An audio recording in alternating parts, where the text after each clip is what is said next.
அனைவருக்கும் வணக்கம். எப்படி இருக்கீங்க? இன்றைக்கி நான் பேச போகிறது ஒரு முக்கியமான வீடியோ. ஆனால் வந்து என்கிட்ட மைக் இல்லை. இங்கே பாருங்கள், அந்த மைக் வேலை செய்யுது. ஆனால் அந்த ரிசீவர் வந்து வேலை செய்யலை. அதாவது நேற்று ½ அன் ஹவர் பேசினேன்.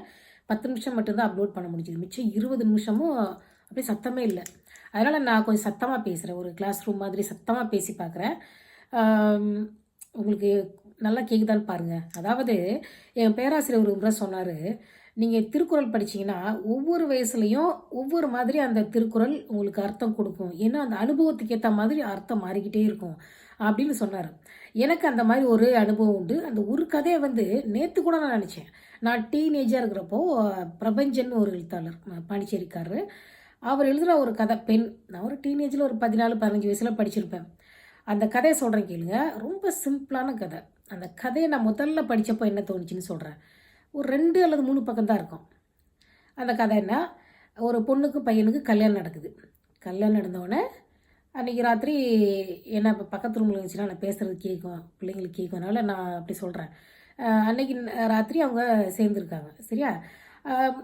அதான் பாசமாக ஒன்றுமே பேசலை. அவன் சேர்ந்துருக்காங்க. காலையில் எழுந்திரிச்சவொடனே என்ன சொல்கிறான், அப்பவும் அவன் பாசமாக எதுவும் பேசலை. அதாவது ஒரு இயல்பான ஒரு ஆள் மாதிரி இல்லை. முன்னாடியே பாசமாக பேசலை, ஒரு ஒரு அன்பாக பேசுவாங்களா, சிரிப்பாங்க, அந்த மாதிரி இருப்பாங்களே. காலையில் எழுந்திரிச்சவொடனே அவன் என்ன சொல்கிறான், போய் காஃபி போடு, பிரேக்ஃபாஸ்ட்டுக்கு வந்து நீ இந்த மாதிரி சாப்பாடு செய், அந்த மாதிரி சாப்பாடு செய் அப்படின்னு சொல்லிட்டு சிடுன்றான்.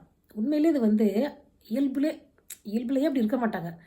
காலையில் எப்படி, அதாவது ஜென்ரலாக அந்த சினிமாவில் பார்க்குற வச்சு சொல்கிறேன், காலையில் இருந்துச்சுன்னா வெக்கப்படுவாங்க, சிரிப்பாங்க. ஏன்னா அதுதான் இயல்பான ஒரு மனுஷனுடைய எக்ஸ்ப்ரெஷன். சரியா? அவன் வந்து சிடுன்னுவான். அப்போ வந்து அந்த பொண்ணு என்ன பண்ணு தெரியுமா, என்னடா அதை இப்படி பண்ணுறான்னு சொல்லிட்டு, அதான் அரேஞ்ச்டு மேரேஜ். உடனே அந்த ரூமுக்கு போனோடனே அந்த பொண்ணோட சூட் கேஸ் எடுத்துகிட்டு அவங்க அம்மா வீட்டுக்கு போயிடும். இவ்வளோதான் கதை. நான் அந்த முதல் தடவை படித்தப்போ எனக்கு என்ன தோணுச்சுன்னா, அதை வாசித்தப்போ எவ்வளவு அதான் முதல் தடவை அவரோட கதையை படிக்கிறேன். எவ்வளவு சுருக்கமாக இருக்குது, எவ்வளவு, அதாவது ஒரு வார்த்தை கூட எக்ஸ்ட்ராவாக இல்லை, கம்மியாக இல்லை, எப்படி சொல்கிறது, அப்படியே சூப்பராக இருந்தது. ஒரு சென்டென்ஸோட மேக்கிங்லாம் அவ்வளோ நல்லா இருந்தது. நான் அப்படி தான் ரசித்தேன் அந்த கதையை. செம்மையாக இருக்குது அப்படின்னு. அதாவது டீனேஜில் அவ்வளோதான் எனக்கு அறிவு.